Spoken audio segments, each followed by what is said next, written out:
Assalamualaikum warahmatullahi wabarakatuh. Good morning, everyone.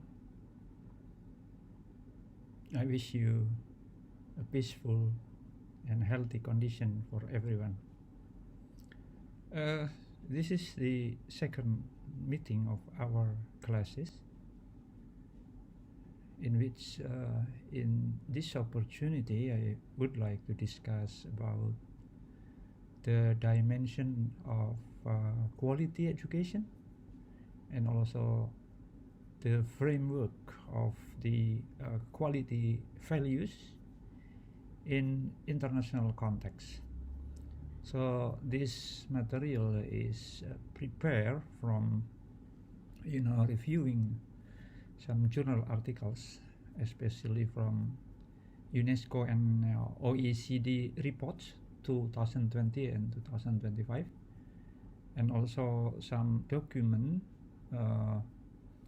which are listed at the end of this slide for your further studies.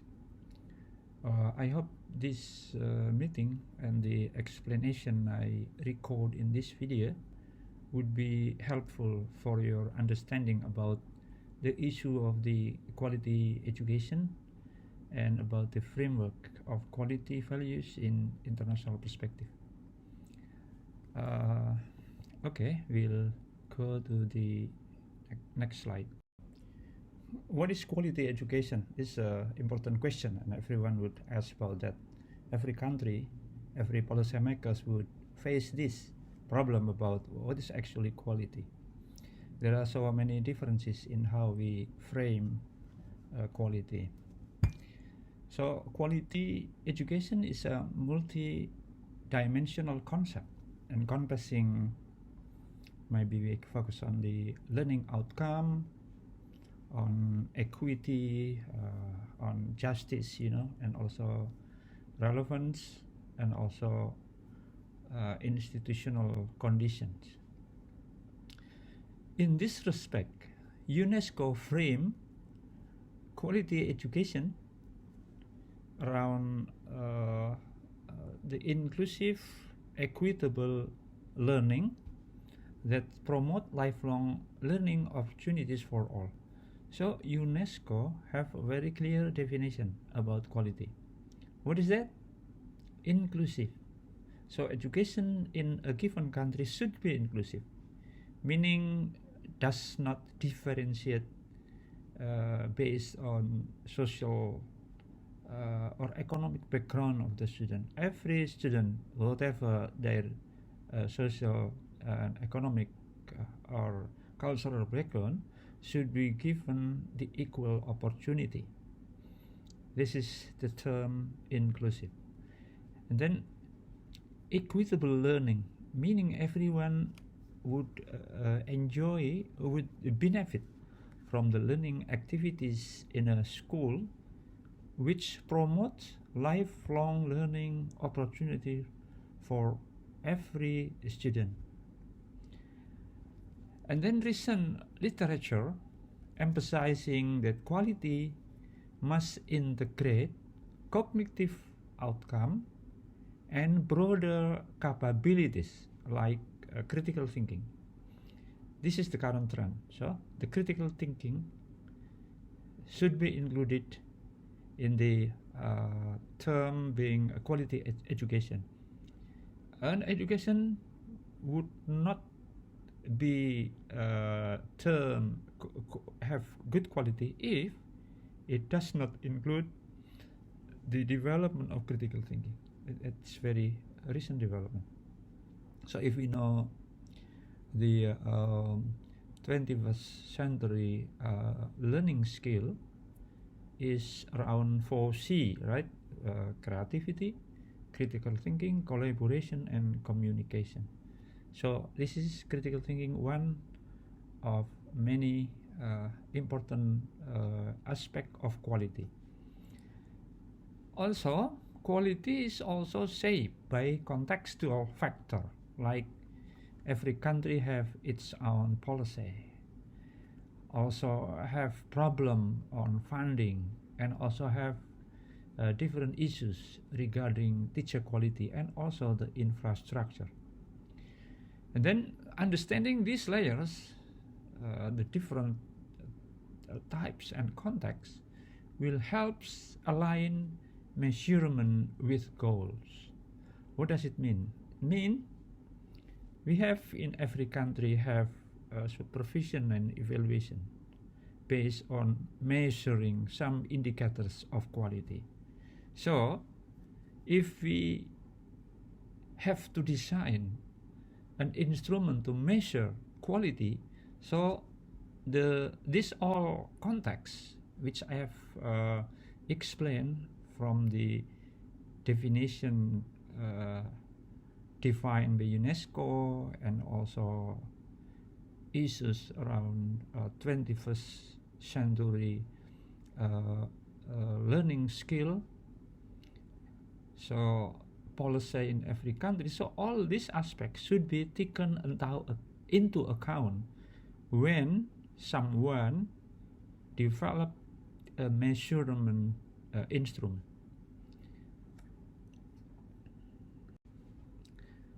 Now we come to learning outcome, which is one of the core dimensions of quality. Learning outcome remains the most used indicator of educational quality across international assessment. This means almost every country use learning outcome as important indicator of quality. Outcome in this respect include academic achievement, so the cognitive side, and also the socio-emotional skill or the attitude, and also the competency for life and work, the psychomotor. So we remember about the taxonomy of Benjamin S. Bloom is here. And also there is an increasing push to measure broader competencies beyond test score. So there is a tendency, there is an increasing push that if every country, if you want to measure quality, do not limit the indicator on learning outcome only. One of the aspects that should be measured is the students' capacity for critical thinking.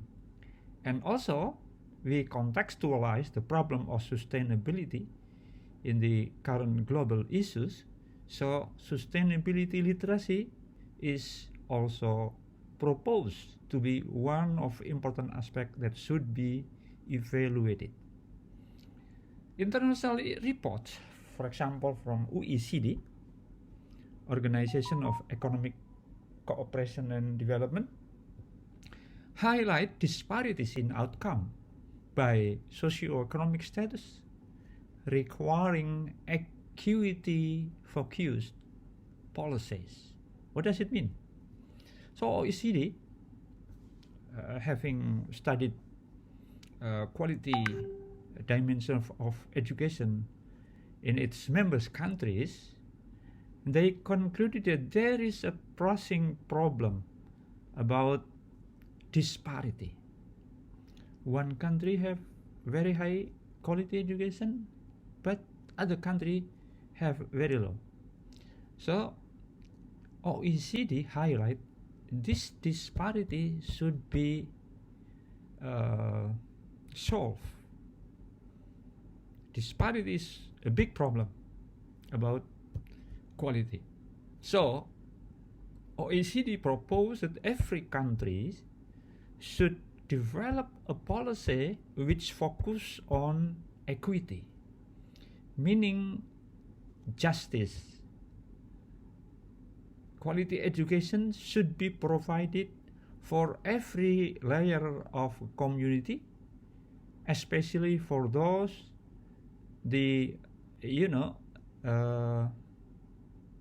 population which are highly marginalized by some arrangement of education.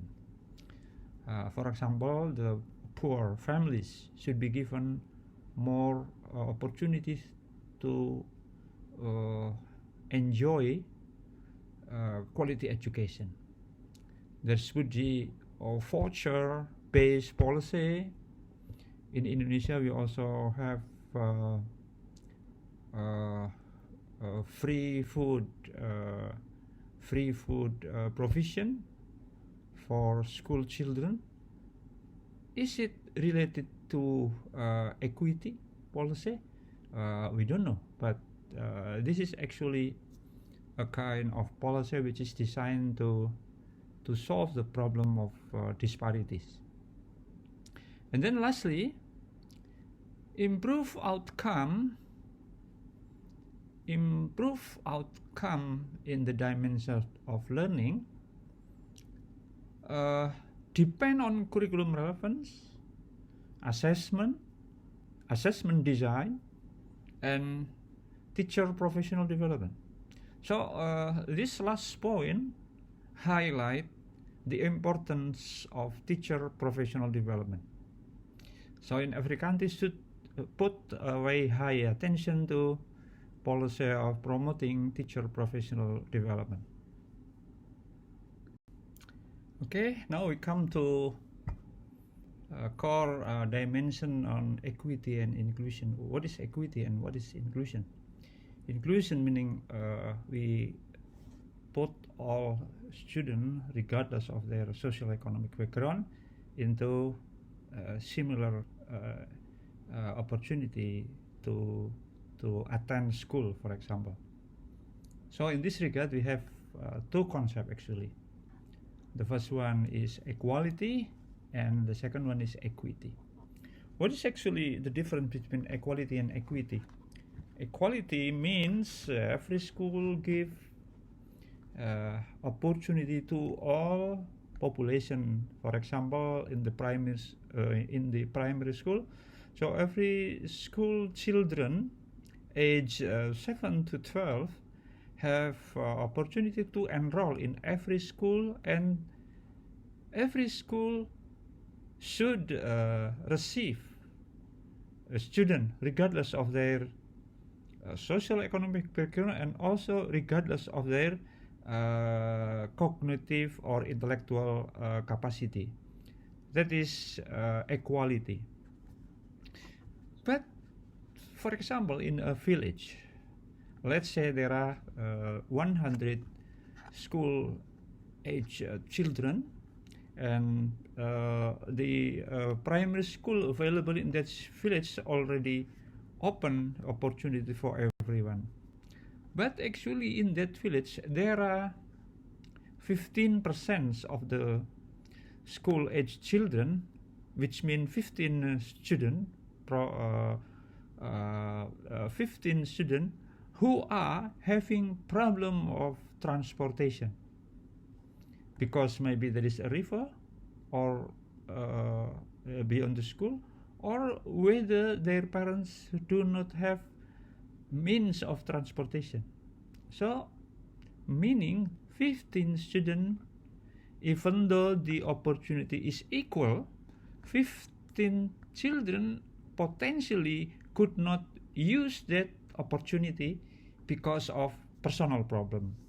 So in that regard, we have to apply equity policy. How to do it? So for example, the government of the village government provide transportation for all 15 students. That is equity. Okay, it's clear about the difference between equality and equity.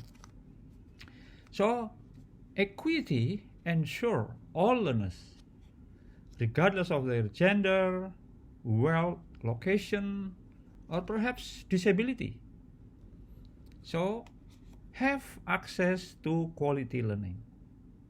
This is the definition of equality. I mean equity, not equality. And then SDG 4 and OECD. Do you know SDG? SDG means Sustainable Development Goal. Point 4 and OECD analyzes stress equity of outcome, not just equal input, as central to quality. What does it mean? Meaning SDG Article 4 and also the OECD, they think very seriously about the effect of if equity is not addressed. If equity is not addressed, if every government only focus on equality, so still there are so many students we are in danger of not being able to attend school because of perhaps wealth issue, location. I talk about a river which has no bridge, for example. So isolation, geographical isolation, or perhaps isolation due to disability. Even sometimes economic disability of the parents. They have no transportation, means equality is not does not guarantee equity. That is why intervention by government is very important for this some marginalized groups of people. So policies that target marginalized group, early childhood access, and flexible pathways improve equity. This is what I discussed. And then next, pandemic era research in the 2020, almost 3 years ago, showed how unequal access to remote learning deepen pre-existing gaps. There is a gap. Already there is a gap before the pandemic. After the pandemic, there is a problem of unequal access to distant learning. People who do not have internet access, or internet access is perhaps available, but they do not have the gadget, or the gadget is not modern enough to access the learning material. So this condition deepen the gaps between people. So last point, measuring equity require disaggregated data and intersectional analysis. So we need to analyze across different group of people, different group of citizens which have remote geographical location, transportation issues, and also disability issue. So that is the issue on equity and inclusion. So inclusion is very important indicator which guarantee education quality. Next core dimension is on relevance and curriculum relevance, the relevance of learning experience with the actual world. So in this respect, relevance means curricula prepare learners for contemporary social, economic, and environmental challenges. Actually, here is the core issue about the importance of contextualized learning. There should be no more uncontextualized learning or textual learning, learning which is based on what is written in the textbook. But everything written in the textbook should be contextualized to the actual social, economic, and environmental condition. The first point. Secondly, values education, and once again, sustainability have become integral to contemporary curriculum frameworks. So this is very, very pressing problem about values education and also the issue regarding, global warming, deforestation, about the multitude problems of, environmental degradation, all about sustainability, should be integral part to the curriculum framework at the time being. Third point, international framework encourage the integration of digital literacy, climate education, and civic competencies. Do you know digital literacy? Yeah, it's all about technology, about Internet of all things, digital village, digital learning, digital everything is already digital. And the second one, again, sustainability, climate education, environmental protection. Raising students' awareness about the pressing problem of environmental catastrophe. And the third is about civic competency, how to prepare a responsible and capable citizen in every country. Point number 4 is the need to align better between curriculum, assessment, and labor market needs that increase perceived relevance. And the last point about relevance and curriculum is there should be better or increased engagement between different stakeholders of education. For example, community should be involved, employers, industries should be involved, and also educators should strengthen cooperation and engagement between stakeholders of education in order to improve curriculum relevance. That is very important about relevance and curriculum. The next core dimension is teaching and learning process. So in this regard, we should take into account, we should consider the role of teacher. We have to put attention to teacher quality, pedagogy, and classroom practices, because these are the foundational to delivering quality education in every school. And then second, the learning process should have better engagement. Learning process should use active approach pedagogy which puts students as the center of learning activities.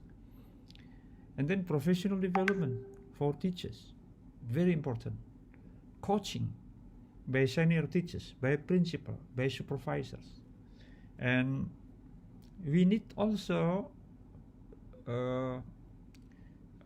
good practice of learning in the classroom need supportive working condition.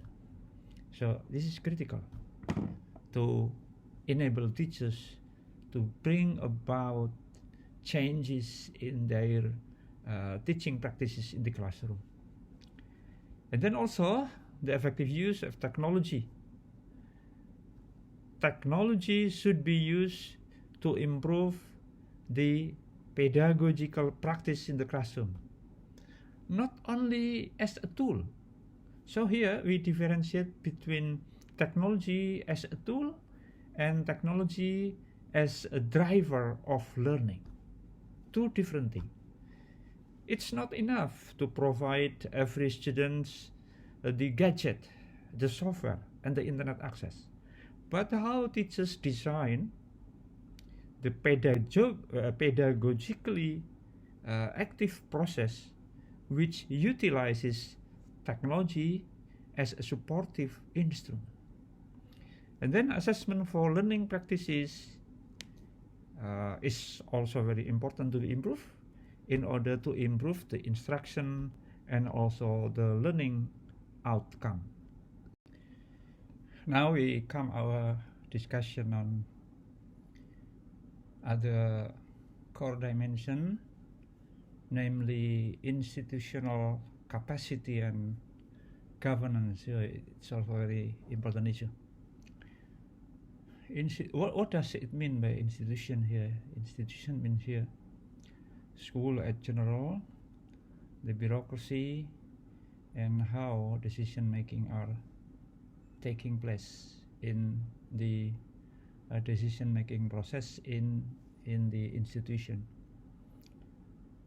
So if we talk about governance, so we talk about strong governance, about transparency, accountability, effectiveness, and also efficiency.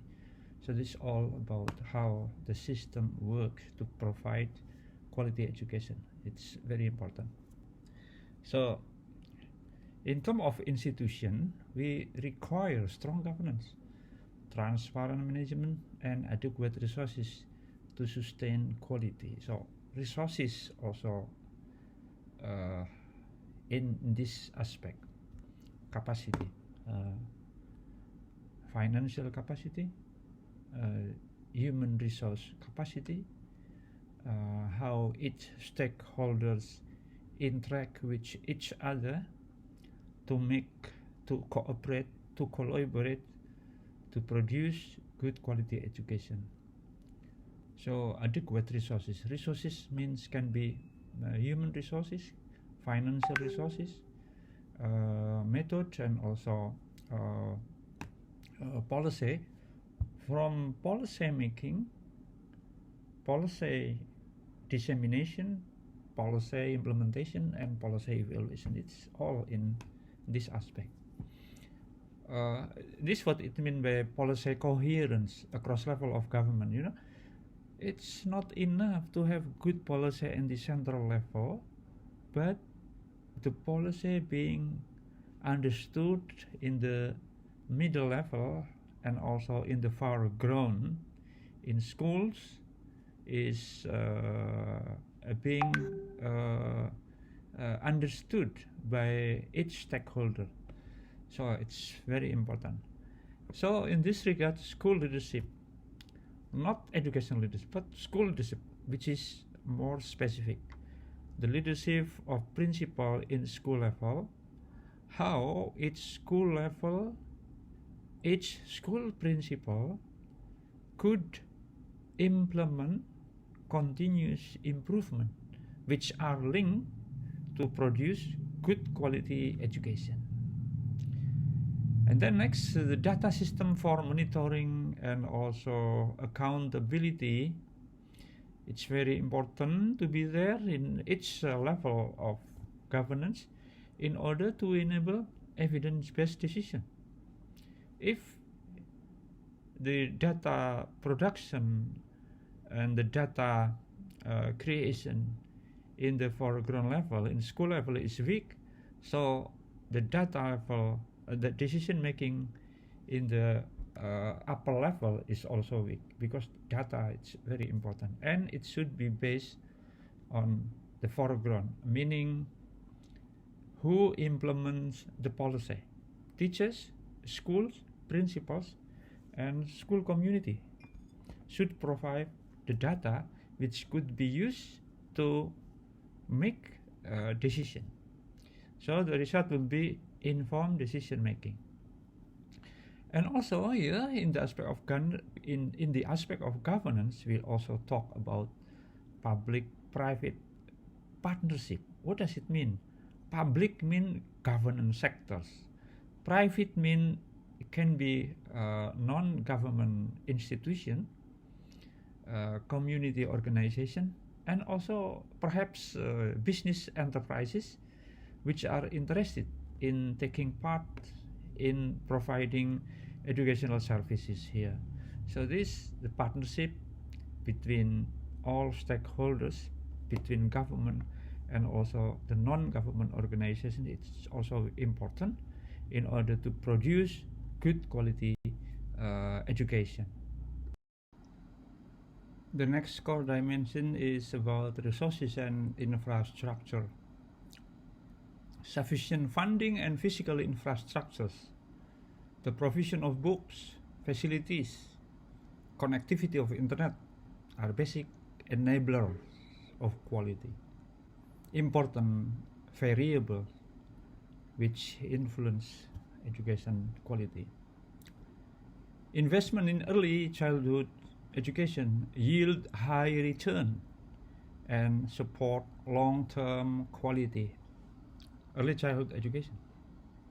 Now it's a time to improve, to provide as much as possible for increased number of early childhood children which are enrolled in education institutions across countries, across regions, and across cultures.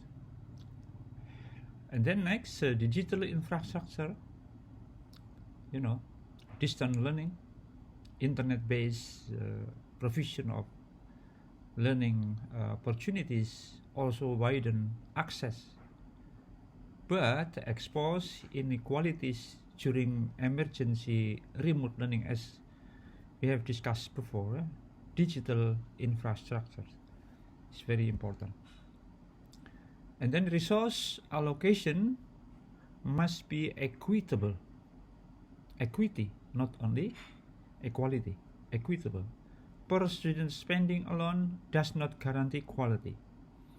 So for example, a country say, okay, our per student spending has been much better, but still we have to question whether that increase in per student spending have resulted in better quality.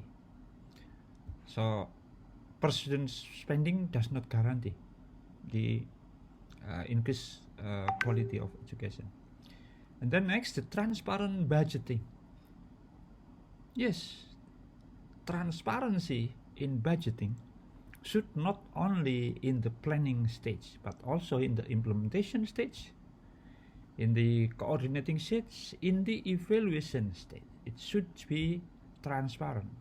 There are some who are transparent enough, but in planning only. In the implementation, it's not transparent. So it's also a problem of quality. What are quality values? Quality values are the normative principles. For example, equity, dignity, sustainability, that guide what education should achieve.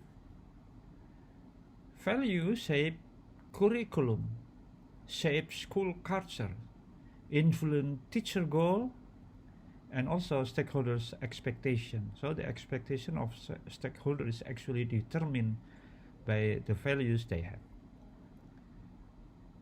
Recent studies argue for explicit integration of value education alongside cognitive learning. So values education should be combined with cognitive learning. It's not enough to pay attention to the dimensions of cognitive, but also which values should be included in the process of education. Values framework help reconcile global goals like Sustainable Development Goal Point 4, which is about education, with local cultural context. For example, in the context of Islam, for example, in our regards. Assessing values require qualitative tools such as vision, stakeholders surveys, and also ethnographic method. Do not rely on a quantitative method. When we assess values, when we research values in education, so we also have to adopt the reliable research methodologies, for example, ethnographic method, which is very important. Okay, now we come our discussion to the subtopic of international framework and international actors. You know, we know that UNESCO, OECD, you know, are very influential in influencing, in shaping the global framework about quality in education sector. Even almost all international indicators are influenced by these two organizations. So UNESCO and OECD is very influential. And also, we know about the framework of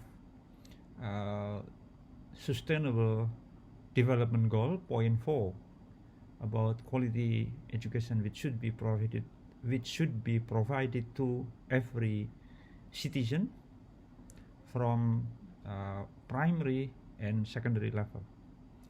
You know, the quality education provided by SDGs point 4 act as the primary international policy anchor for quality and values.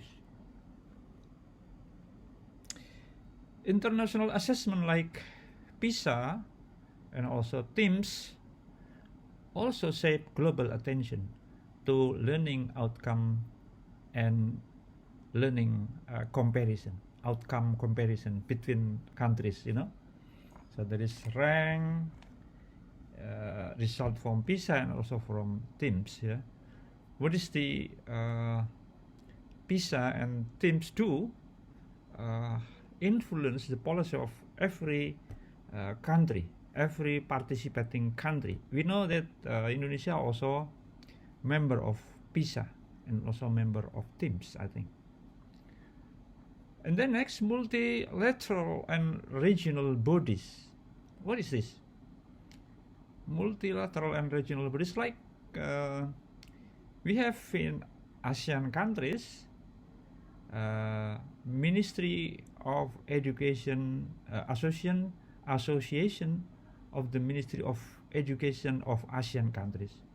The Secretariat General is in Jakarta. So these regional bodies also give influence on how quality education is determined, is shaped.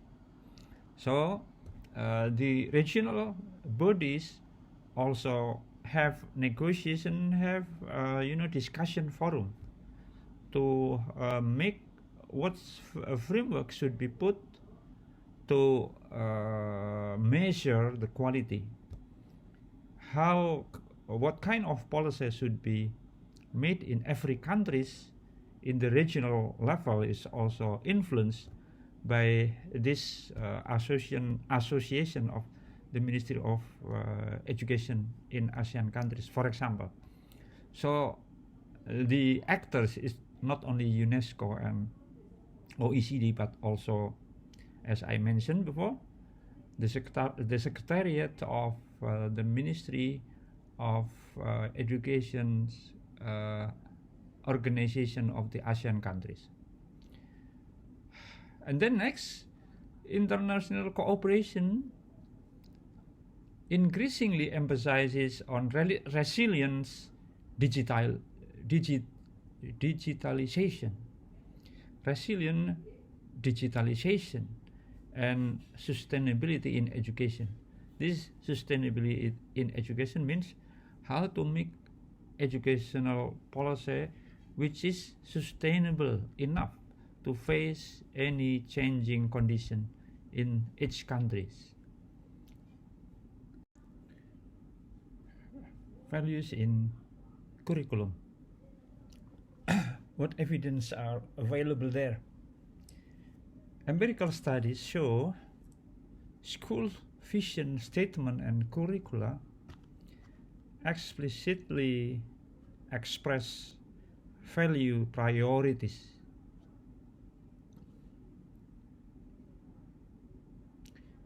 teaches value-related educational goals, influence how values are taught and modeled in classroom. Research using SWOT theory find common value cluster across countries. For example, the values of benevolence, the values of achievement, the values of care and loving across countries. Each countries have its specific values. Embedding values require pedagogical approaches that promote reflection, discussion, and practice.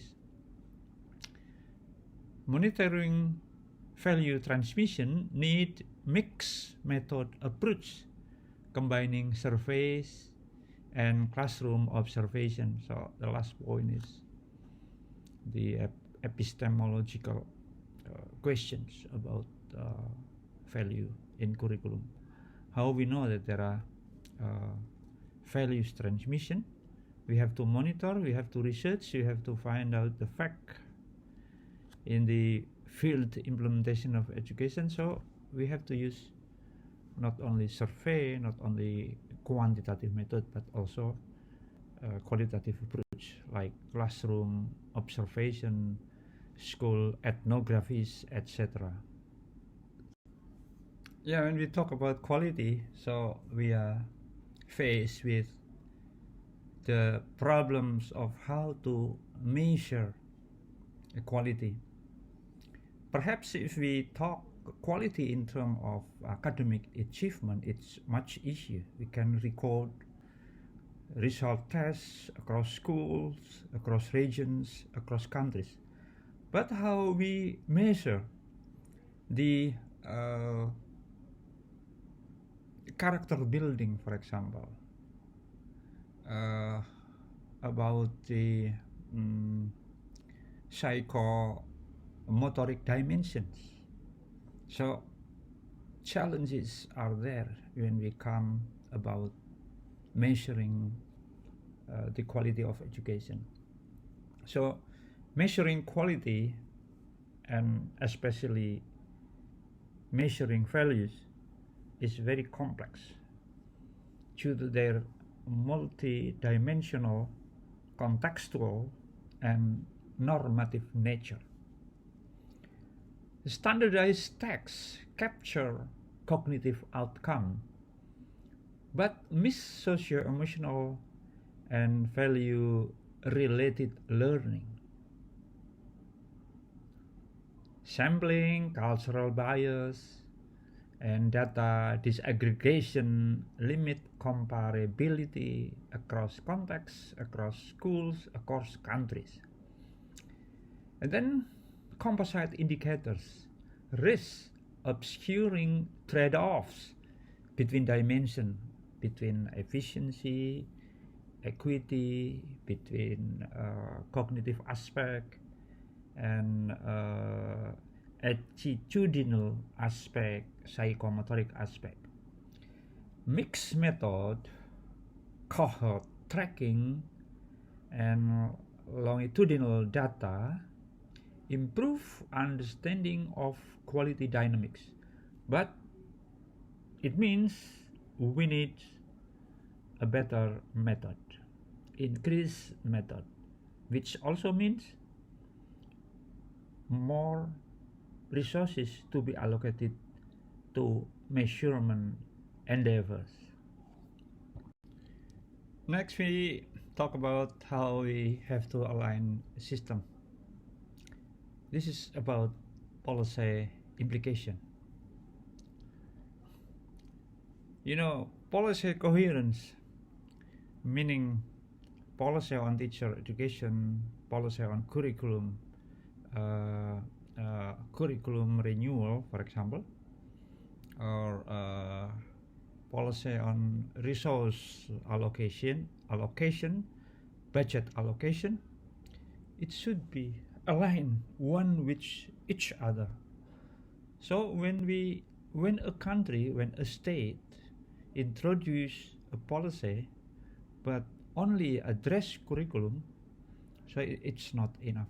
So the policy on curriculum should also in parallel with the assessment policy, professional development policy, and also financing policy. All of this sub-policy should support quality improvement.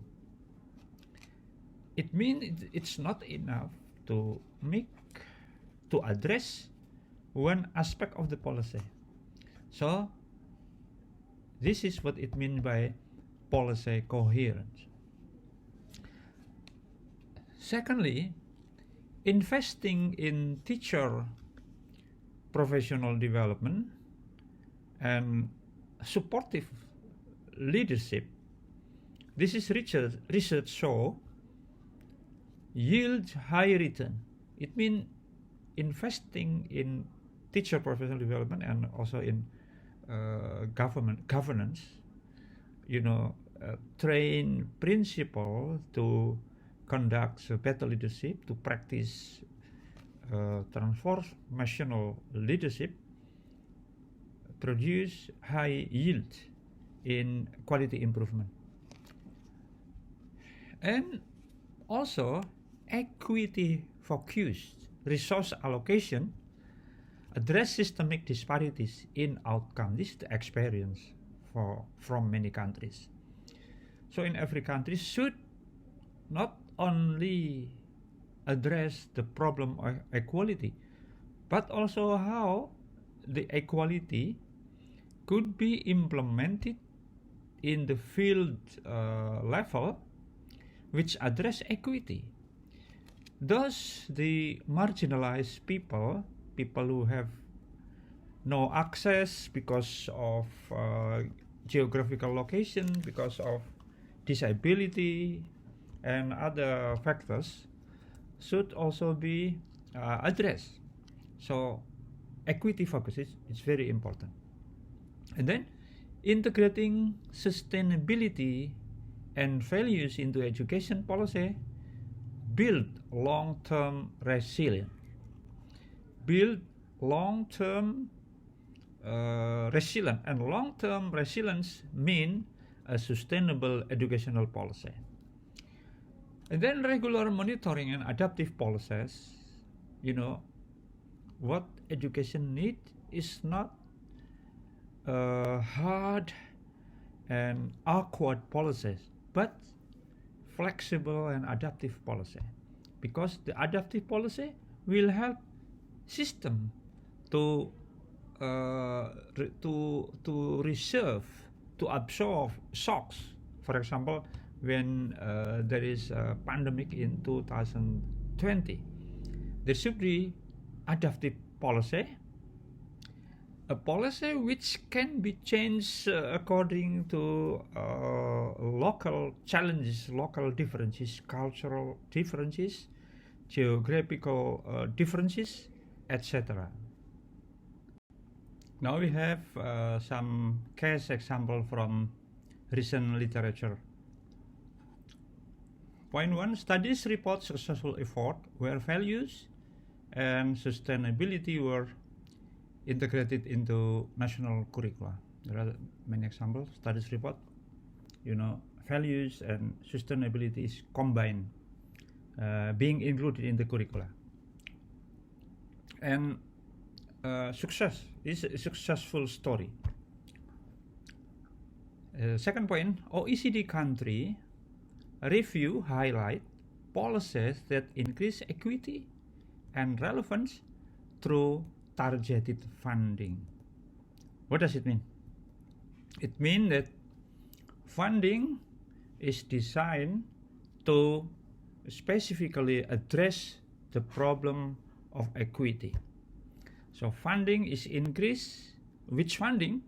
Funding which is used to ameliorate the problem of disparities, to increase equality in the foreground implementation. because equality is not enough. It should be address equity, and it should be financed with special design. Higher education studies show value congruence improve institutional quality culture. There is an improvement in the the culture of quality.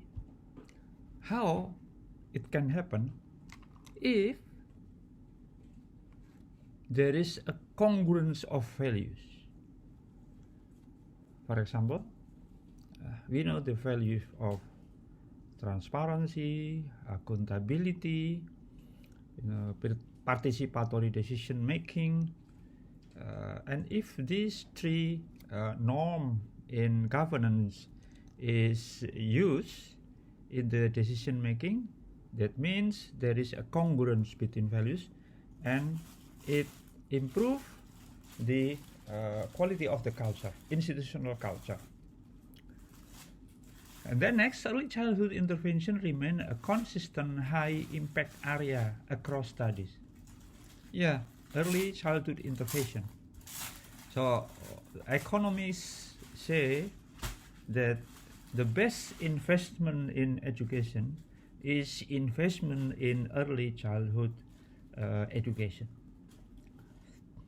And then the last point in this slide is that cross-country research emphasizes the need for contextual of international framework. What does it mean? It means the international framework, if applied in local context, it should be adjusted. It should not be used international framework without considering the local condition. Recommendation for practitioners. Practitioners include policymakers, principals, officers in district office of education, district office of madrasah management. The first recommendation for practitioners, they should adopt a multi-dimensional definition of quality that include outcome, equity, relevance, and values. Do not adopt only one aspect of policy. For example, only outcome, or only relevance, or only values, for example. So it should be a combination of outcome, equity, relevance, and values. Second recommendation, practitioners should values education intentionally in curriculum design and teacher training. So please do not only include cognitive aspect, but also values education and sustainability intentionally. Intentionally means from the planning stage, in the implementation stage, values education sustainability should be included in the curriculum design, and also when you are conducting teacher training. The third recommendation, use mixed method assessment to capture cognitive and non-cognitive learning. So this recommendation is in line with the first and the second recommendation, meaning when you assess, please use mixed method. Do not use only a single method, only qualitative approach or only quantitative approach. The fourth recommendation, target resources and professional support to disadvantaged learners and school. There should be an intervention in the provision resources and other professional support for school and students who are in the position of disadvantages.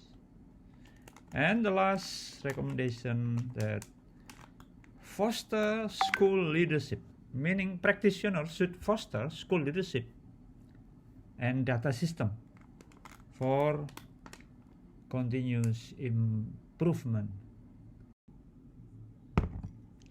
Research gap and future direction. In this slide, we learn how the research gap exists and what future direction should be followed to address the issue of quality. There is need for more longitudinal research connecting values, education, to later life outcomes. What does it mean? Later life outcome. What is the most sustainable outcome of education is ability to learn. When one has the capacity to learn, so this person is ready to live longer, ready to face any life problem which they will face in their future. There is more research in this regard. Second, better tools are needed to measure socio-emotional competencies and value internalization. Better tools, better method, better instrument to measure this one. And then the third research gap. Comparative studies should examine how cultural context shape interpretation of quality. There should be comparative studies which compare quality interpretation in one country to other country, or in one cultural context with other cultural context. Within the Indonesian context, it might be needed to look at how different cultural background interpret educational quality.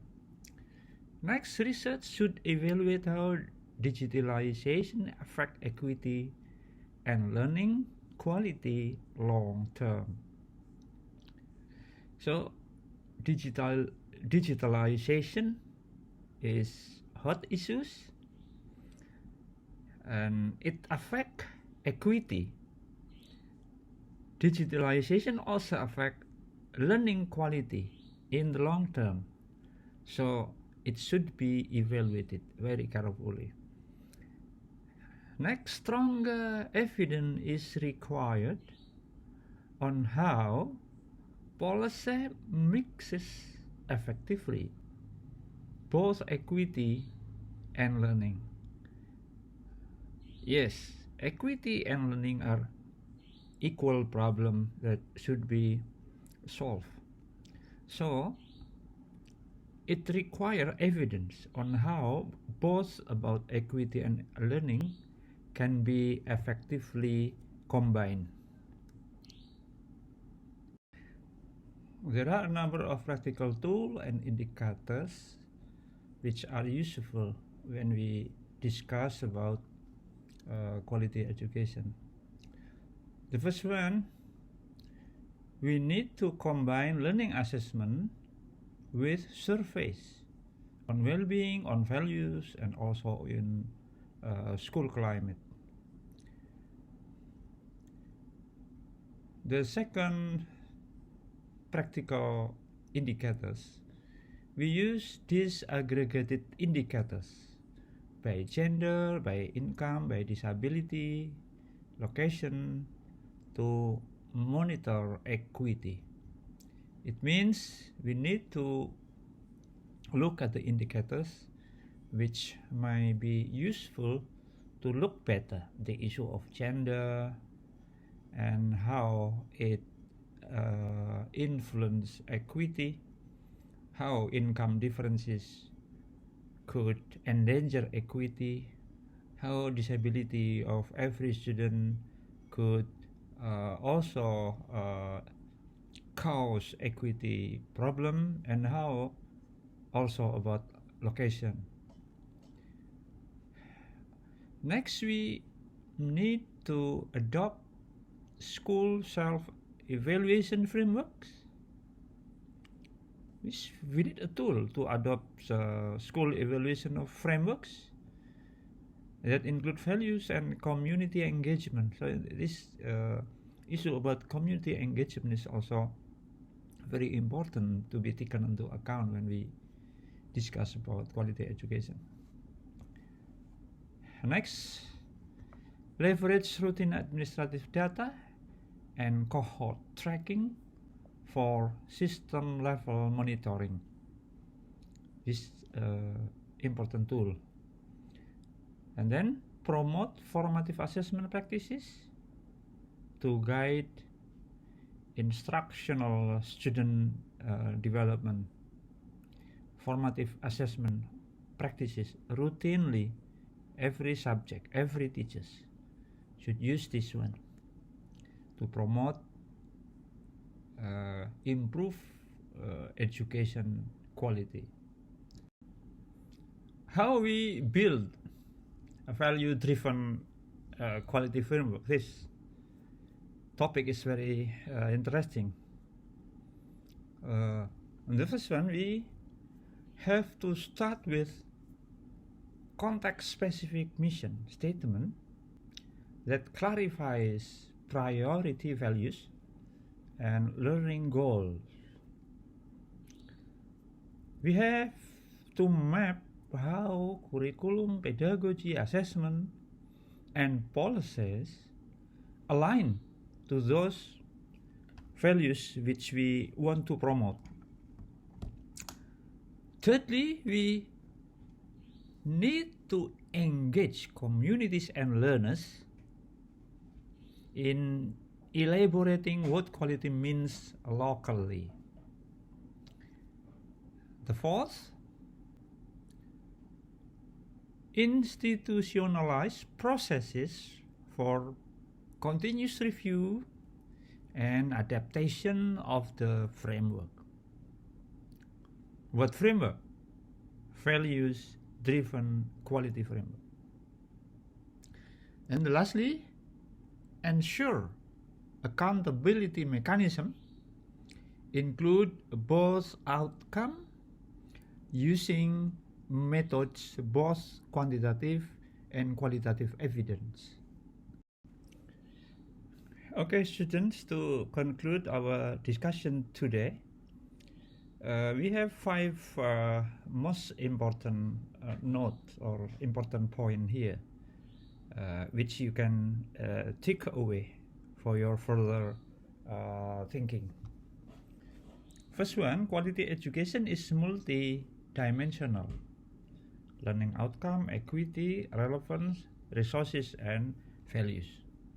Multi-dimensional. Second conclusion, international framework, both for example from Sustainable Development Goals point 4 and also from international bodies like OECD and UNESCO, guide but must be adapted locally. Do not use SDG 4 framework or OECD or UNESCO framework just without any modification. It should be adopted. It should be discussed with the local condition. The third conclusion, values should be explicit in the curriculum and teacher practice to shape equitable and sustainable outcomes. Fourth conclusion, measurement needs to balance the standardized indicators with qualitative and context-sensitive tools. And the last conclusion, policy coherence and targeted investment are essential to adopt framework to have impact in the future. Here is the list of references and key sources which are used in this presentation for your further in-depth studies. Thank you very much.